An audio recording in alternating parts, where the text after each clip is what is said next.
네, 선관위 국조특위 여당 간사 맡고 계십니다. 더불어민주당 윤건영 의원님 스튜디오 나와 계신데요. 어제 정말 고생 많이 하셨다는 말씀 먼저 드려야 될 것 같습니다. 어서 오십시오. 네, 구로울의 윤건영입니다. 네, 모든 뉴스에 의원님 사진이 대문짝만하게 예, 윤상현 위원장 바로 옆에 계시던데요. 어제 일단 고생 많으셨습니다. 네, 예, 두 군데 다녀오신 거죠? 송파선관위하고 올공. 네. 일단 하나하나 좀 여쭤봐야 네. 될 것 같은데요. 현장에 도착하니 일감이 어떠셨습니까? 대한민국 아닌 것 같았어요. 에? 그러니까 뭐 정말 현재 상황에 어울리지 않는 구호들이 남발하고 깃발 들고 막 다니시는 분들, 질서가 없어요. 일단 질서가 없고, 그리고 문이란 문은 다 텐트를 치고 1인용 텐트를 치고 거기서 숙식 같은 걸 하시면서 막고 있는 것 같고. 숙식이요. 네, 뭐 물론 뭐 드시는 건 못 봤습니다만 거의 24시간을 그 앞에서 막고 계신 것 같고, 그리고 깃발 들고 올공 앞을 막 다녀요. 그리고 막 구호를 외쳐요. 네. 근데 구호가 대한민국 특검 못 믿겠다, 한미 공조 수사해라, 황교안을 뭐 하자, 뭐 윤석열은 죄 없다, 계엄은 정당하다, 뭐 이런 구호들이 난무해요. 그래서 야, 이게 뭐지? 이게 대한민국 맞아? 예. 현재 시점? 예. 그런 생각을 많이 했었습니다. 무법천지다. 일단. 그렇죠. 예, 네, 무법천지다. 네. 그리고 사실은 그 국민들 상식이 있는 국민들이 납득하기 어려운 구호를 제기하면서 그렇죠. 일종의 이제 그 지역을 장악하고 있는 무리 이렇게 그렇죠. 표현해야 되겠습니까? 예. 황당무계한 일이 거기는 벌어지고 있다 이렇게 말씀을 좀 드려야 될 것 같은데요. 그리고 MBC 카메라에 포착된 거 보니까 막 욕하고 중국인 뭐 이런 얘기도 하고 그건 다반사예요. 한국 경찰에 다반사? 대해서 중국 공안이지 뭐 이런 게 또 다반사고, 예. 경찰한테 시비 걸고 예. 다반사예요. 예. 이제 매우 심각한 상황인 건데 이제 그 중에서도 제일 놀라웠던 현장 조사로 새롭게 밝혀낸 사실들이 좀 있는 것 같습니다. 일단 현장에서 굉장히 많은 투표용지가 발견이 됐어요. 저희가 확인을 하러 갔던 네. 건 크게 이제 당시에 투표했을 때 가장 핵심이 투표 용지잖아요. 네네네. 투표 투표했던 투표지가 그대로 있냐라는 네. 걸 확인하러 갔었는데, 일단 투표지가 있는 보관돼 있는 화면을 보시면 아시겠는데 아주 이 스튜디오만한 방에 있어요. 박스 네. 안에 그대로 들어 있더라고요. 예. 그리고 거기 다 날인된 상태로 있었고, 그리고 송파구 선관위 담당자 말은 시건 장치도 이상이 없고 침입한 흔적도 없고 우리가 나갈 때 상황 그대로다. 바뀐 건 없다. 네. 라는 건데, 다만 CCTV 화면을 선관위가 확보하고 있냐라고 했더니 그건 못 하고 있다라고. CCTV가 없다는 거 아닙니까 거기? 그 투표지를 보관하는 방은 네. 샤워장이에요. 에? 선수들 샤워장. 예, 예. 왜냐하면 예. 선관위 책임자들이 급하게 나오면서 아. 투표지를 안전하게 보관할 장소를 찾았는데 예. 일단 창문이 없어야 되잖아요. 예, 예, 예. 왜냐하면 창문이 있으면 외부에 진입이 가능하니까. 그렇죠. 창문이 없는 곳, 꽉 막힌 곳, 시건 장치가 확실한 곳, 예. 뭐겠어요. 샤워장이구나. 그렇지 않겠습니까? 예, 그렇죠. 그리고 샤워장에 당연히 CCTV도 없죠. 아, 그러네요. 그쵸? 너무 당연하네요. 어떻게 찍어요? 불법 촬영에 네. 해당합니다. 근데 다만 그 방의 입구를 비추는 CCTV는 있어요. 입구는 그러니까 누가 들어갔다 나왔다는 볼 수도 있고, 예. 또 다른 거는 건물 자체가 지금 다 못 들어가고 막혀 있잖아요. 예, 그러니까 그렇죠. 그래서 CCTV 화면을 확보를 하면 뭐 저희가 확인할 수 있던 대략의 것들은 확인을 한 것 아닌가 싶어요. 일단 247만 장의 투표용지? 247만 장이라 해서 엄청 많은 것처럼 보이는데요. 예. 투표를 7장이 있잖아요. 에? 7장. 왜냐하면 시장, 구청장, 시의원, 예. 구의원. 그러네. 그래서 247만 장이지 실제로 이제 예. 송파구 인구 수로 따지면 한 4, 50만 명에 네, 해당하는 투표용지다. 라고 보시면 돼요. 50만 명이요? 50명.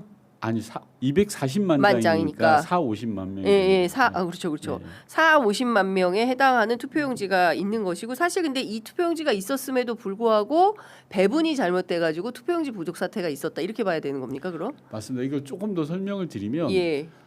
송파구 선관위가 잘못한 거는요. 송파구 일대가 요새 재개발 재건축이 많이 벌어지잖아요. 예. 근데 올 봄에 재개발돼서 입주하는 대규모 단지가 있었던 거예요. 예. 즉 5월달에 입주하는 단지가 예. 그런데 송파구 선관위는 예. 투표용지 인쇄하는 계산 기준을 3, 4월로 한 거예요. 생각해보세요. 5월달에 입주하는데 3, 4월 기준으로 하면 늘어나는 인구수를 전혀 반영을 못한 맞아요. 거네요. 예. 그렇기 때문에 송파 잠실 칠투나 이런 데서 문제가 생긴 거예요. 네. 첫 번째 문제는. 예. 그리고 두 번째는 그런 투표 용지가 부족하다는 상황이 벌어졌을 때 예. 신속하게 대응해야 되는데 그 대응을 못했어요. 왜? 일렬 번호를 입력하고 있느라고 몇 시간을 보냈어요. 네. 일렬 번호 입력을 어떻게 하냐고 하면 예. 도장 찍는 게 있어요. 예. 도장을 다 찍었어요. 일일이. 어. 선관위 직원 6명이. 예. 그리고 앉아 있다 보니까 제대로 된 신속한 대응을 못했어요. 무투표 용지라도 무번호 투표 용지라도 배분을 해야 되는데 예. 그걸 못했던 거예요. 조금 이해는 안 가요. 그러니까 이해 안 인력이 되죠. 부족해서 그런 건가 싶기도 하고 아무리 인력이 부족해도 선관위가 선거 날인데 어떻게든 뭐 아르바이트를 쓰든 뭘 해서라도 투표가 문제없게 잘 진행될 수 있도록 사전에 준비하고 투표는 제대로 되어야 됐었는데 너무나 무책임했다. 이제 이런 비판을 피하기는 어려울 것 같다는 네. 생각이 좀 들고 이 관련해서 윤상현 위원장이 공개 재개표를 해야 된다 이런 주장을 했다는 거예요. 여기 네. 있는 투표용지에 대하여 네. 뭐 유효든 무효든 일단 다 공개적으로 재개표를 해서 혹여라도 무슨 문제가 있는지 살펴봐야 된다라는 주장인데 그 주장은 어떻게 들으십니까? 저는 필요하다면 충분히 검토할 수 있어요. 왜냐하면 지금 많은 분들이 네. 이게 이 송파구 투표함 네. 투표지에 대해서 의구심을 갖고 있잖아요. 그럼 그건 깔끔하게 해소하는 게 맞거든요. 그래서 수개표를 하자 아예 다시 한번. 그래서 선거 부정이 있었던 건 아니고 선거 부실이 있었던 거고 그 부실의 원인은 여차저차하다라는 걸 규명하자라는 거거든요. 저는 충분히 할 수 있다고 봅니다. 다만 그렇게 하면 상당한 비용이 들어요. 그렇지 않겠습니까? 그렇죠. 앞서 말씀드렸던 240만 장을 다시 수개표를 해야 되니까 예. 그 비용을 들여서라도 할 건지에 대해서는 여야가 진지하게 고민할 필요가 있고 선관위하고도 의견을 조율할 필요가 있다고 생각합니다. 네. 근데 생각보다 굉장히 많은 표가 남아 있어서 이게 대세에 지장은 없는 건가요? 아니요. 240만 장이라는 건 투표지가 남아 있다라는 거고요. 예. 그렇습니다. 그런 거구나. 네. 알겠습니다. 어찌됐든 지금 현장 조사로 그동안 알지 못했던 새로운 사실들을 몇 가지 확인할 수 있었고 네. 필요에 따라서 돈이 들지라도 뭔가 전 국민이 다 깨끗하게 서로 승복하고 더 그쵸. 이상 올공에 저렇게 남아 있지 않도록 하기 위해서는 공개 재개표를 좀 할 수개표를 할 필요가 있겠다. 근데 그거 해도 저는 그분들은 뭐 안 물론 떠나요? 안 떠날 것 같죠. 근데 40분 가면. 만에 다시 또 다쳤어요. 의원님들 오시고 돌아가신 다음에 다시 또 도로 올공은 계속 닫혀 있는 건데 이거 해결을 해야 되지 않겠습니까? 해결을 해야죠. 앞서도 말씀하셨지만 무질서, 무법 거의 뭐 세상에 그런 세상이 없는 그런 상황인데 그건 좀 경찰력들을 동원해서라도 처리를 해야 된다고 생각을 하는데요. 어려움이 이겁니다. 이게 집회가 아니에요. 왜냐하면 집회를 개최하는 주간 단체가 있고 대표가 있잖아요. 그렇죠. 근데 이분들은 그게 아니라 3, 4, 5 개별적으로 다 모인 사람들이에요. 대표자가 없어요. 대화의 창구도 없어요. 그 황교안 대표가 있다면서요?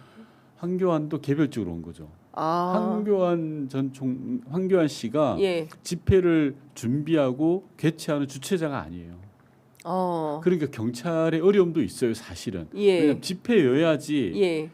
적법한 절차에 따라서 집회를 해산할 수가 있거든요. 예. 경고를 3번 한다든지 음흠. 대표자한테 뭐 하는 예. 조치들이 있어요. 예. 그걸 못 하죠 지금.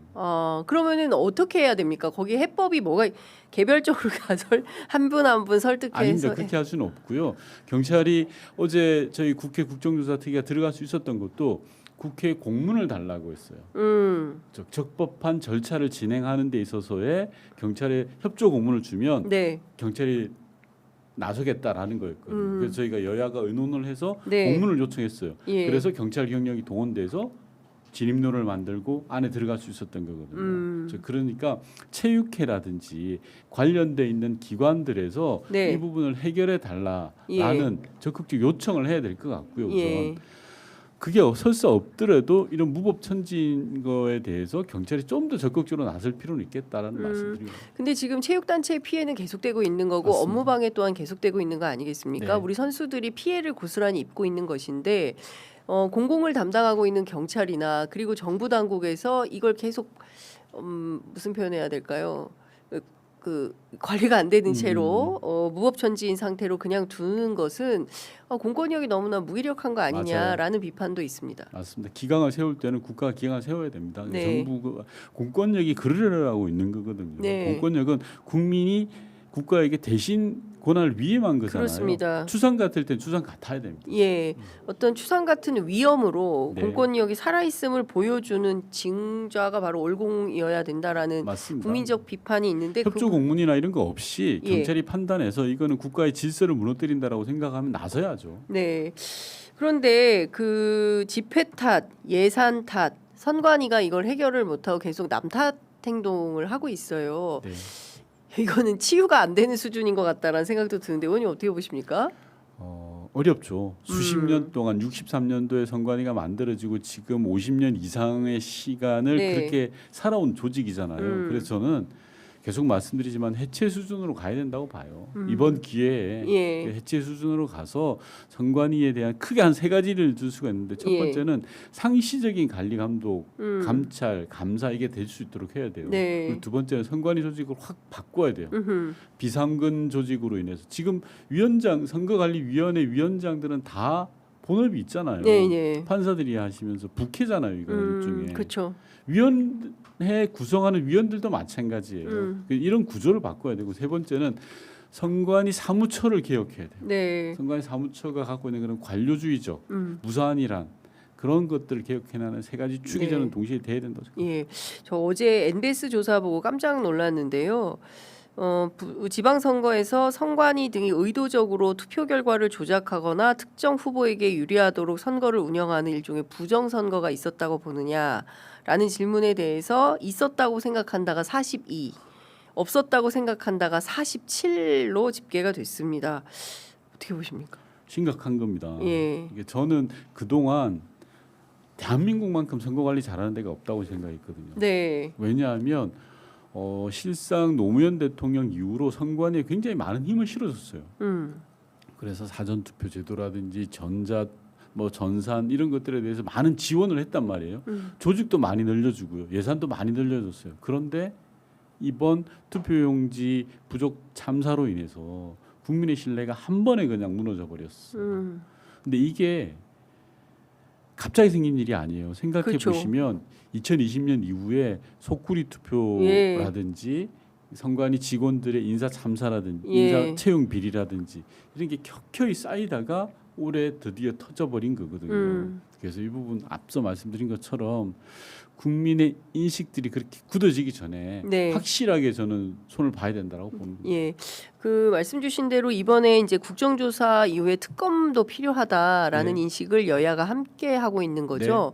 그러면 국정조사에서 뭐 조사는 한계가 있으니까 이 조사 이후에 특검을 통해서 꼭 밝혀내야 될 것도 이미 또 상당 부분 나온 것도 있긴 합니다만 어떻게 해서 누구를 처벌하기 위한 특검이 필요하다고 보십니까? 저는 국정조사와 함께 가야 될 게 제도 개혁이라고 봐요. 예, 특검과 함께 가야 될 게. 특검, 네, 특검은 말씀드렸던 것처럼 투표용지 부족 사태에 출발되는 지점들이 어디에 있었냐. 즉 투표용지 생각해 보세요. 투표할 사람이 국민 전체가 100이라면 투표용지 100장 만드는 게 맞잖아요. 그렇죠. 근데 그걸 왜 50%를 만들어요? 부정선거 때문에 그렇다는 것도 말이 안 있고, 되잖아요, 투표용지를 아껴야 된다. 돈 그 몇 푼 아낀다. 제가 말씀드리지만 그렇게 아낀 게 서울에서만 1억 7천 정도예요. 예. 그래서 투표용지 부족 사태의 실체적 진실을 밝히는 게 특검에 해야 돼요. 다만 그 투표용지 그걸로만 갈 수는 없으니 제도 개혁과 관련해 저희 민주당은 제도개혁 TF가 있거든요. 이 네. 제도개혁 TF에서 앞서 말씀드렸던 선거관리위원회 개혁 방안들을 만들어서 구조적으로 다시는 일이 발생되지 않도록 바꾸는 작업이 필요했다고 생각합니다. 앞으로 가야 할 길이 상당히 멀다라는 생각이 좀 듭니다. 그 수요일에 이재명 대통령과 문재인 전 대통령 오찬 회동이 있었습니다. 막후에서 의원님이 상당한 역할을 했다라는 후문을 들었습니다. 아닙니다. 저는 공개적인 활동을 하고 있습니다. 어떻게 보셨습니까? 늦었지만 좋았다. 늦었지만. 네. 왜냐하면 진즉에 있었으면 좋죠. 예. 왜냐하면 전현직 대통령 그리고 같은 당 소속의 대통령인데 진즉에 만나셨어요. 언제쯤 만나면 제일 좋았을까요? 저는 왜냐하면 이재명 대통령과 문재인 전 대통령 공통점이 있어요. 아주 중요한 인수위 없이 시작했어요. 이건 정말 중요한 거거든요. 저는 한 정권의 운명을 좌지우지할 수 있는 것 중에 하나가 인수위라고 생각할 정도로 대단히 중요하다고 생각하거든요. 그래서 빠르면 빠를수록 좋았다라고 생각해요. 두 분의 만남은. 근데 뭐 여러 가지 사정 때문에 안 됐던 것이 있는데 좀 그렇긴 아쉽지만 이번 회동을 임기 초에 만났으면 더 좋았을 뻔했다. 생각해 보세요. 트럼프 대통령을 가장 많이 만난 대통령이 문재인 대통령이시죠. 네. 예. 김정은하고 3번의 정상회담. 그렇습니다. 국정 운영을 해본 사람이 선배로서 할 수 있는 말들이 많단 말이에요. 그러니까 들어서 나쁜 거 없어요. 그럼요. 듣고 어떻게 해석하고 어떻게 잘 해나갈 건가에 대한 것은 현직 대통령의 몫이에요. 그건 뭐 인정하는 거고요. 그래서 조금 아쉽긴 한데 지금이라도 만나서 두 분이 대화로 잘 풀어갔던 것들은 큰 계기가 될 거다라고 생각해요. 그 사실 이번에 만남이 된 것은 워낙 그 민주당 안에 이 뭐 전당대회 앞두고 갈등이 첨예화되면서 마련된 행사가 아니냐라는 분석도 있습니다. 그런 측면도 있는 거죠. 그걸 뭐 부정할 수는 없겠죠. 네. 지금 상황에서는 왜냐하면 당이 처한 상황이 되게 어렵잖아요. 이재명 대통령께서는 지금 되게 막 뭐랄까 위기 의식을 느끼실 것 같아요. 이재명 대통령. 어떤 위기 의식이냐고 하면 제가 늘 말씀드리는데 국정 운영을 하는 측면에서는 선거가 없는 시기가 일을 제대로 할 수 있는 시기입니다. 네. 즉 이번 지방선거에서부터 다음번 총선까지 예. 1년 10개월이 이재명 정부에게는 황금기예요. 정치적으로 이제 선거라는 큰 대형 이벤트가 없다 보니까 일에 집중할 수 있는 시기예요. 네. 자, 그런데 지금 당이라든지 지지층에서 나름 균열이 보이고 이탈이 보이잖아요. 네. 이런 상황은 되게 안타깝죠. 예. 그래서 두 분 대통령이 만나신 거잖아요. 뭐 이유저유가 어떻든 간에 만나서 두 분이 많은 말씀, 국정 전반에 대해서 허심탄회하게 이야기를 나누시고 했던 건 문재인 전 대통령이 말씀하셨고 또 이재명 대통령도 말씀하셨듯이 당의 단합과 통합, 이게 더 큰 통합, 즉 민주개혁 진영의 통합, 이게 더 나아가서는 국민 통합으로 이어지는 거고 이 과정에서 외연 확장도 이루어져서 이재명 정부가 성공하는 길로 가는 거라고 생각합니다. 유시민 작가가 이제 지난 금요일에 증축 재건축론에 대한 비판, 뭐 그게 증축인 줄 알았더니 재건축이더라. 그리고 거기에 이를테면 용역 평론가들이 동원이 되고 청와대 스티커가 붙어 있고 그리고 또 문가산점이라는 게 있어서 네. 문재인 대통령 비판하면 인사에서 어떤 이익을 보고 뭐 이런 등등에 대한 비판을 좀 했는데요. 이런 것에 대해서 문재인 대통령은 어떤 생각 갖고 계십니까? 뭐 어떻게 말씀드리겠어요. 다만 뭐 제 생각을 최근 여러 방송에서 말씀드렸는데 네. 저는 좀 들었으면 좋겠어요. 뭐 유시민 작가의 이야기를. 유시민 작가의 이야기를 네, 네. 누가요? 우리들이 우리들이 예, 특히 저 같은 정치하는 사람들이 예. 정치의 본령은 듣는 거잖아요. 예. 근데 왜 안 들으려고 하죠? 예. 좀 일단 듣는 게 중요한 것 같아요. 이재명 대통령 포함해서 모든 정치인들이 네. 들어야 한다. 네, 들어야죠. 예. 왜냐하면 유시민 작가가 정치적 사리 사욕이 있어서 던지는 이야기는 아니잖아요. 그 이야기를 던져서 유시민 작가가 뭘 얻을 게 있겠어요. 저는 그런 건 없다고 보거든요. 그분이 쭉 걸어오신 길이라든지 물론 유시민 작가의 내용에 대해서 찬반 논란이 있을 수 있고 저는 다르게 생각한다라고 생각할 수는 있어요. 하지만 네. 들으려고도 하지 않는 건 좀 문제다라는 생각이 들고 좀 듣자. 그리고 네. 제가 개인적으로 볼 때는 이건 예방 주사다. 음. 근데 예방 주사 아니라고 생각할 수도 있어요. 뭐 이게 뭐지? 그냥 맹물인데라고 생각하시는 분도 있고 오히려 해악이야라고 생각할 수도 있어요. 그런데 예방 주사라고 생각한다면 뭐 좀 미리 맞으면 어때요? 네. 많이 맞으면 또 어떻고? 알겠습니다. 그리고 사실 그 앞서 문재인 대통령이 김정은 위원장을 3번 만난 분이다. 특히 이제 남북 관계에 대해서 한반도 평화에 대해서 상당히 깊은 관심을 갖고 계신 걸로 알고 있는데 그 부분에 대해서도 심도 깊은 논의가 진행이 됐던 거죠.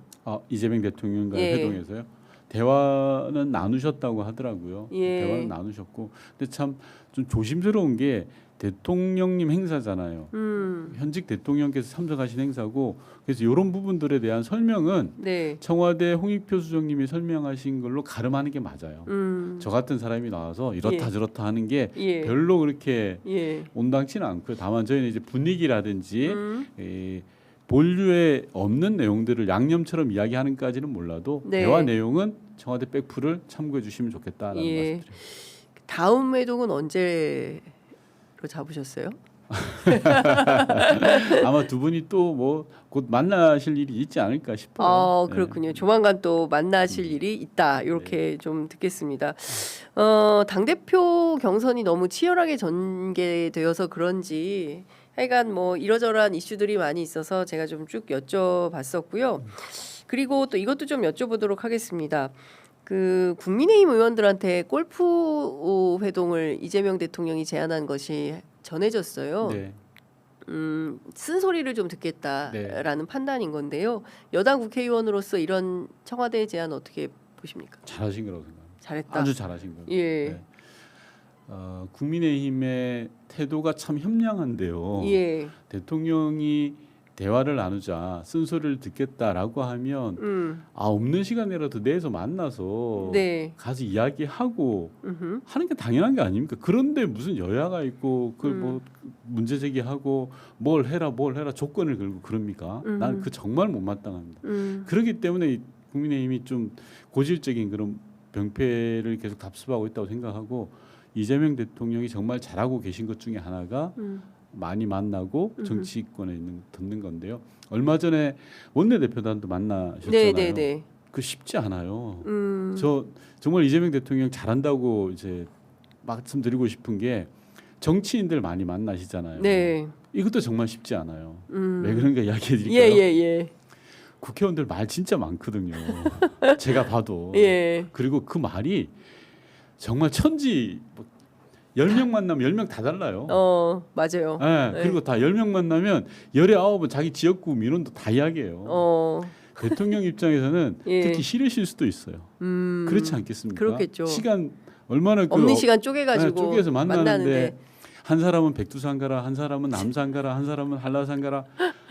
뭐 별 근거도 없어요. 내가 볼 때 그렇다는 거예요. 예. 얼마나 답답해요. 그런데도 불구하고 원내대표단 꼬박꼬박 불러서 저녁 내시면서 이야기 듣고 그런데도 또 야당 의원들까지 모셔서 하겠다. 정말 잘하시는 거예요.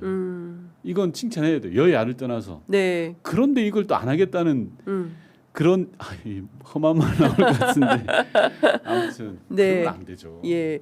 지금 국민의힘 같은 경우에는 국회 보이콧 계속 하겠다는 거 아니겠습니까? 미친 짓이죠. 아유 정말 예. 속이 뻔히 보이는 거 아닙니까? 예. 국민의힘의 전략이라는 거. 예. 자 법사위 안 주면 모든 걸 안 하겠다. 근데 법사위를 왜 받으려 그럴까요? 길목이잖아요. 네. 길목을 지켜서 속도를 늦추겠다. 무슨 속도를 늦추냐? 이재명 정부의 개혁 속도를 늦추겠다는 거예요. 그렇습니다. 그런 속이 뻔히 보이는 걸 우리가 어떻게 들어주겠습니까? 예. 지난 2년 동안 그리고 지지난 21대 때 국민의힘이 해왔던 행태가 있는데 법사위는 줄 수 있는 게 아니거든요. 저는 한병도 원내대표가 나름 합리적인 선에서 절충안을 제시했다고 봐요. 네. 원내 의석 비율대로 우리 상임위원장 중에 민주당이 몇 개, 나머지는 국민의힘이 해라라고 네. 정리를 잘하신 것 같아요. 그럼 그 정도 했으면 이제 들어와야죠. 예. 뭐 잘했다고 지금 밖에서 계속 돌겠다 그럽니까? 계속 그러면 다음 주에는 결론을 내야 된다. 7월 국회를 더 이상 늦출 수는 늦출 수 없죠. 없다. 저는 두 가지 해야 된다고 생각합니다. 예. 민주당 위원장이 선임된 상임위 다음 주부터 빨리 돌려야 돼요. 네. 위원장이 선임됐으니까. 네. 예를 들어서 행안위 예. 김영진 위원장이시거든요. 예. 소집해서 돌려야 돼요. 예. 국회가 돌아가야죠. 예. 그럼 국민들한테 월급 받는데 그게 할 일이죠. 네. 국민의힘에게 배정됐던 상임위 국민의힘이 못한다? 그럼 우리가 가져와서 해버려야 돼요. 민주당이 가져와서 네. 해버려야 된다. 예. 더 이상 시간 끌 일은 아닙니다. 그래서 음. 이런 부분들에 대해서는 선을 정확하게 정해놓고 네. 하자. 다만 마지막 순간까지 언제예요 데드라인이? 그건 원내 지도부가 전략적으로 판단할 부분인데요. 예. 국회라는 곳이 여야가 힘을 모아서 가야 되는 부분이 있으니 마지막 순간까지 정말 속이 쓰리더라도 참고 또 참는 거지. 네. 근데 그게 선을 넘었다, 임계점을 넘었다라고 생각하면 저는 지체 없이 바로 가야 된다고 생각합니다. 그 데드라인이 뭐 원내 지도부가 언제라고 할지는 모르겠지만 한정희 정책위 의장 같은 경우에는 다음 주다. 예, 예, 더 이상 넘길 수 없다. 오늘 그 민주당 의원 워크숍이 열리는데 이 자리에서 이것도 결의하게 될까요? 논의가 나오겠습니다. 근데 이게 음. 뭐 결의할 사항은 아니고요. 예, 한정희 원내 정책위원장도 말씀하셨듯이 정하고 가야죠. 예. 이 부분은 예. 더 이상 언제까지 기다려 줍니까? 네. 그 국회가 항상 발목 잡으면 안 되는데 늘 발목 잡는 역할을 특히 국민의힘 야 근데 뭐 특별하게 요구가 있는 것도 아니잖아요. 뭘 좀 해달라 이런 법사위를 넘기라는 건 너무 속이 뻔한 거고. 이게 법사위 넘기라는 거 아까처럼 이재명 정부의 발목을 잡겠다는 거고 전체적으로 국회 개원을 늦추겠다는 건 예. 장동혁 대표 생존 전략이에요. 뭐 두말할 게 없죠. 예. 장동혁 대표를 중심으로 한 주류 세력들은 예. 국회가 제대로 가는 게 못마땅한 거죠. 그러니까 태클을 계속 거는 거잖아요. 예. 뻔한 건데 그게 더 이상 흔들리면 이 안 정도면 된다고. 흔들리지 말고 무시하고 가야 된다 이런 말씀 주셨습니다. 네. 그리고 또 하나 마지막으로 이것만 여쭤보도록 10시 4분이네요. 그 백악관에서 백악관마저도 쿠팡의 로비를 받은 거 아닌가 싶은 무슨 이재명 정부의 표적이 되었다. 쿠팡이 미국 기업인 쿠팡이 한국의 이재명 정부에 의해서 표적이 되어서 마치 불이익을 당하고 있는 것처럼 백악관에도 보고서가 올라와 있다는 건데요. 이 문제는 좀 어떻게 도대체 쿠팡은 어떻게 풀어야 됩니까? 정말. 좀 심각하다고 봐요. 어제 국정원에서 보도 자료도 냈거든요. 네. 근데 쿠팡에서 이제 뭐 미측에다가 미국 측에다 낸 자료를 보면 우리 국정원이 막 뭐 이래 저렇게 했다. 네. 하지도 않은 일을 막 그렇게 적어놨단 말이에요. 국가 권력과 대한민국 정부를 우습게 하는 거죠. 그렇잖아요. 그렇죠. 하지도 않은 것을 했다라고 쿠팡이 우기고 있어요. 대한민국 국정원이 했다고. 그리고 말씀하신 것처럼 백악관 그리고 미 의회의 로비 돈으로 로비를 해서 부적절한 정보를 올리고 마치 거짓이 사실인 양 만들어가고 있잖아요. 네. 심각합니다. 저는 예. 대한민국에서 사업할 수 있을까 모르겠어요. 쿠팡이란 회사가. 예. 예. 근데 지금 성업 중이지 않습니까? 답답하죠. 예. 답답한데 다 쿠팡 막 쓰는 사람도 많아요. 저희는 탈팡했지만. 저도 탈팡 예, 했어요. 예. 네, 근데 답답합니다만은 이건 정부가 예. 좀 단호함 보여줄 필요가 있다고 생각합니다. 쿠팡을 향한 단호한 조치. 네. 예를 들면 지금 당장 할 수 있는 건 뭡니까? 전 두 가지 트랙으로 같이 가야 되는 건데요. 예. 미국에 있는 앞서 말씀하셨던 백악관이나 미 의회와 관련해서도 설득 작업을 해야 돼요. 예. 예를 들어서 그분들은 정보가 없는 거잖아요. 근데 잘못된 정보만 받았어요. 그럼 오해할 수 있겠죠. 예. 그런 오해의 근거를 없애야 돼요. 즉, 이 쿠팡 사태에 대한 정확한 정보를 적극적으로 주는 노력을 해야 돼요. 네. 백악관이든 미 의회든 심지어 종교 지도자들에게조차도 우리가 왜 쿠팡 사태를 이렇게 봤는지에 대해서 정확한 정보를 제공해서 봐라. 이래서 이런 거다라는 걸 설득하고 네. 설명하는 작업들을 해야 돼요. 예. 마냥 그들만 탓해서도 안 된다고 생각해요. 두 번째, 우리 대한민국 내에서는 법대로 하면 돼요. 법대로. 네. 법이 정한 절차에 따라서 예. 국민들에게 정말 엄청난 피해를 입혔다면 그 조치를 제대로 취하는 거. 예. 엄격하게. 또 시간 지나가지고 대기업이고 돈에 굴복해서 설렁설렁 봐주지 말고. 그러면 된다고 봅니다. 그 쿠팡 과징금이 부여됐지만 그게 그렇게 큰 물론 이제 뭐 한 해 영업이익에 해당하는 정도의 큰 돈이긴 한데 그걸로 되냐 이런 또 비판도 있는 것 같아요. 맞습니다. 그러니까 저는 우리 관료들 그리고 정부 운영하시는 분들 그런 지는 않을 거라고 생각하는데 시간 지났다고 해서 네. 기업의 논리에 넘어가지 않았으면 좋겠어요. 예. 큰일입니다. 하여간 지금 뭐 여러 가지 오히려 이게 쿠팡 문제가 미국 정부와 이제 한국 정부 간의 문제로 비화하는 것 그렇게 프레임을 짜가지고 가는 쿠팡의 어떤 문제들에 대해서는 국회 차원에서도 적극적으로 문제 제기를 해야 될 것 같다는 생각이 좀 듭니다. 의원님 오늘 말씀 여기까지 듣겠습니다. 고맙습니다. 네.